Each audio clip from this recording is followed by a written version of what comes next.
Hey everybody. Wait, not ready. I thought I would touch base from my office this week. Um let's see. Uh this week was the first real discussion. This was week 2 for the course. And you guys had a lot of good things to say. So I just wanted to give some shout outs. Um Actually about the Erickson reading, only a couple of you did this one. Let's see, it was Michaela and Michael. And I think you both pointed out the same thing or similar things in which you said, like, yeah, this would be great to have this, different or broader ethnomedical perspective, except, and then you both kind of gave this critique of the dominance of our own medical system, saying, basically organizationally, like, this is just not what we're set up to do, right?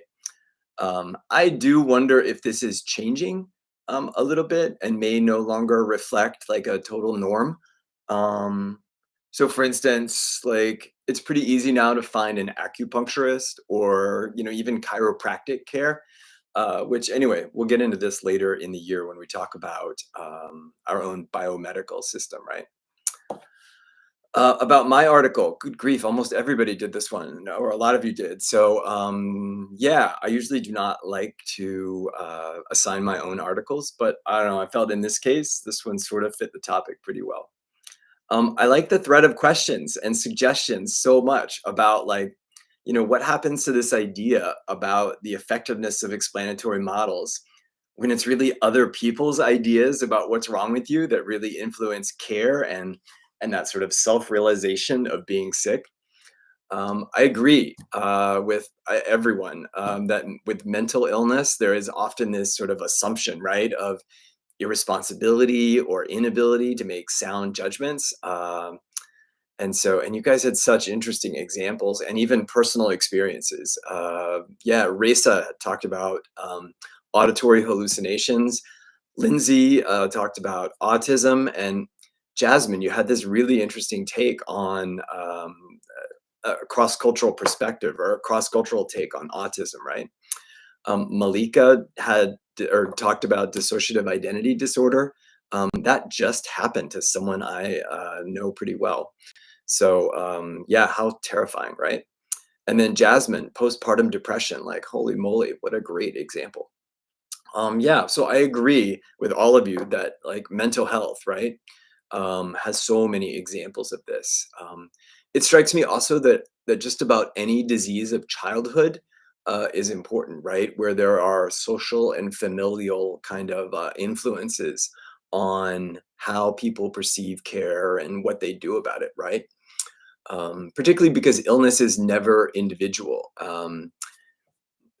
In anthropology, it was a long time ago. People have been talking about sort of since like the 1970s. This guy who was an Africanist did work on what he called the therapy management group, right? When any disease or when anybody has a disease, it's really never individual. It's really this therapy management group that holds a lot of sway.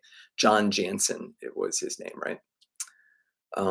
Samantha, the fact that you have had personal experience with at least disordered sleep makes me really happy that I chose the idea about sleep where you, in this course where you guys have to do the interviews.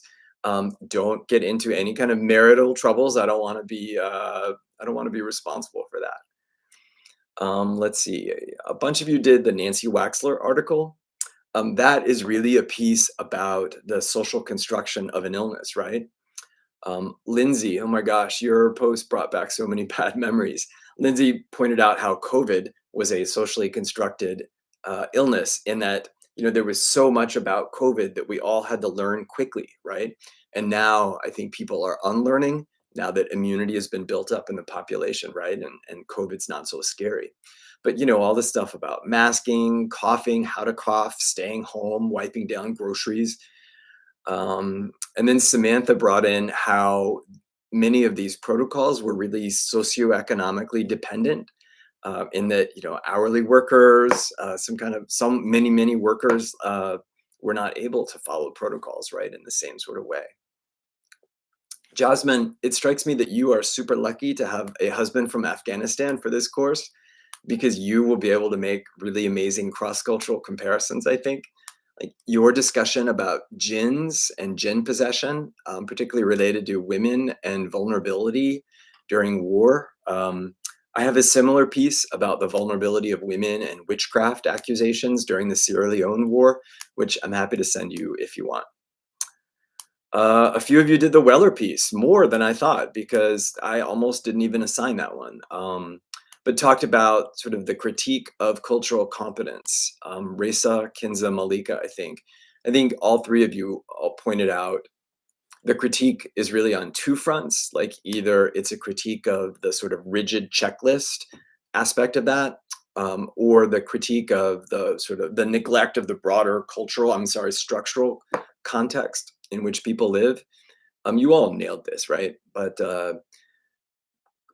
cultural competence in general has been critiqued, honestly, from the beginning in anthropology, either in how it sort of essentializes culture or sort of how it draws attention away from looking at these more structural or contextual kind of predictors.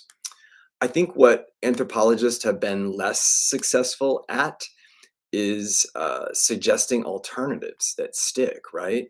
Other than saying, hey, we need to be more situational or, flexible. Malika, you do talk about, this argument for structural competence. I guess I agree with you to a point. I agree with you that that's necessary. I'm not sure that that is really widespread in the medical field.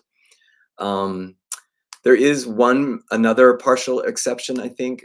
You hear more and more about the need to practice cultural humility. At least I've seen that in medical journals. Cultural humility sort of argues for physicians to be a little bit more, physicians is who they're talking about, to be more reflexive, right, in their practice and in their perspectives. Yeah, okay. Well, that's it for now, or that's it for the discussion. This coming week, it really shifts our analysis away from what this past week was, which was this sort of experience near and micro level analysis of individualized beliefs and behaviors. And it really zooms out to look more at what Malika was talking about this sort of macro level or structural level forces of the political economy, right? And so there's a short film, and then there's a discussion about readings for this coming week. So as always, please feel free to reach out if I can help you with anything. It is a holiday weekend, so I hope you guys have a happy and safe Labor Day, and I will talk to you later. All right, bye.